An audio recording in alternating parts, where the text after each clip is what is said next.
Guys, IPL 2025 match number 52, Royal Challengers Bengaluru versus Chennai Super Kings. The biggest match in IPL 2025. And CSK team ki idoka revenge match. Royal Challengers Bengaluru ఈ season లో ఇప్పటి వరకు total గా 10 matches ఆడింది. అందులో ఆ team 7 matches లో విజయం సాధించి పాయింట్ల పట్టికలో 2వ స్థానంలో ఉంది. రజత్ పటిదార్ కెప్టెన్సీలోని ఈ జట్టు ఈ సీజన్ లో ప్రతి టీం ని డామినేట్ చేస్తుంది. ప్రతి ఒక్క ప్లేయర్ కూడా తమ టీం కోసం 100% ఎఫర్ట్స్ పెట్టి మరీ ఆడుతున్నారు. ఫ్రాంచైజీ తమపై పెట్టుకున్న నమ్మకాన్ని వమ్ము చేయకుండా వాళ్ళ వంతు కృషి వాళ్ళు టీం కి చేస్తున్నారు. మంచి బ్యాటింగ్ అండ్ బౌలింగ్ లైనప్ తో అన్బీటన్ గా మారింది ఈ రాయల్ ఛాలెంజర్స్ బెంగళూరు. మరోవైపు చెన్నై సూపర్ కింగ్స్ ఈ సీజన్ లో 10 మ్యాచెస్ ఆడింది. అందులో కేవలం ఆ టీం 2 విజయం సాధించి పాయింట్ల పట్టికలో అట్టడుగున ఉంది.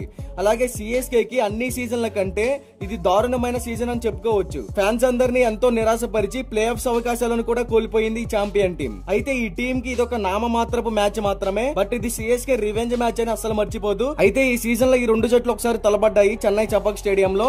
సిఎస్కే టాస్ గెలిచి బౌలింగ్ ఎంచుకోగా బ్యాటింగ్ చేసిన రాయల్ ఛాలెంజర్స్ బెంగళూరు నిర్ణీత 20 ఓవర్లలో 196 పరుగుల టార్గెట్ ని చెన్నైకి ఇచ్చింది.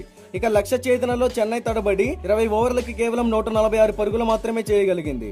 అయితే ఆ మ్యాచ్ లో ఆర్సీబీ 50 పరుగుల తేడాతో ఘన విజయాన్ని సాధించింది. ఇక ప్లే ఆఫ్స్ అవకాశాలు లేకపోయినా ఆర్సీబీని ఓడించి రివెంజ్ తీర్చుకోవాలని సిఎస్కే ఎదురు చూస్తుంది. ఈ 2 టీమ్స్ మధ్య ఈ మ్యాచ్ మే 3వ తారీఖు సాయంత్రం 7:30 చిన్నస్వామి స్టేడియం బెంగళూరులో జరగబోతుంది. చిన్నస్వామి స్టేడియం పిచ్ రిపోర్ట్ గురించి మాట్లాడుకుంటే ఇది బ్యాటింగ్ కి అద్భుతమైన వికెట్. అలాగే ఈ ట్రాక్ అనేది బౌలింగ్ కి కూడా అడ్వాంటేజే. మ్యాచ్ లో స్పిన్నర్లు సహాయం పొందవచ్చు. సెకండ్ ఇన్నింగ్స్ లో బ్యాటింగ్ కి సులువైనది కాబట్టి టాస్ గెలిచిన కెప్టెన్ ముందుగా బౌలింగ్ ఎంచుకుంటాడు. ఇక్కడ యావరేజ్ ఫస్ట్ బ్యాటింగ్ స్కోర్ వచ్చేసి 169 runs, average second batting score వచ్చేసి 150 రన్స్. ఈ సీజన్ లో జరిగిన 4 మ్యాచెస్ లో కూడా 3 మ్యాచెస్ టాస్ గెలిచి బౌలింగ్ తీసుకున్న టీమ్సే విన్ అయ్యాయి. కాబట్టి మాక్సిమం టాస్ గెలిచిన కెప్టెన్ బౌలింగ్ ని ఎంచుకుంటాడు. ఇక బోత్ టీమ్స్ కి సంబంధించిన హెడ్ టు హెడ్ గురించి మాట్లాడుకుంటే ఇప్పటి వరకు ఈ 2 టీమ్స్ మధ్య టోటల్ గా 34 మ్యాచెస్ జరిగాయి. అందులో Chennai Super Kings 21 matches win అయింది.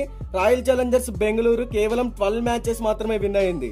సో హెడ్ టు హెడ్ లో సిఎస్కే డామినేట్ చేస్తుంది. ఇక ఈ 2 టీమ్స్ కి సంబంధించిన ప్లేయింగ్ 11 గురించి మాట్లాడుకుంటే Chennai Super Kings playing 11 Shaik Rasheed, Ayush Mhatre, Sam Curran, Ravindra Jadeja, Dewald Brevis, Shivam Dube, Deepak Hooda, MS Dhoni, Noor Ahmad, Khaleel Ahmed, Matheesha Pathirana, impact player గా Anshul Kamboj. Royal Challengers Bengaluru playing 11 Virat Kohli, Jacob Bethell, Rajat Patidar, Jitesh Sharma, Tim David, Krunal Pandya, Romario Shepherd, Bhuvneshwar Kumar, Suyash Sharma, Josh Hazlewood, S Dayal. Impact player గా దేవదత్ పడిక్కల్. మరి ఈ 2 టీమ్స్ లో ఏ టీం గెలుస్తుంది అని మీరు అనుకుంటున్నారో కామెంట్ చేయండి.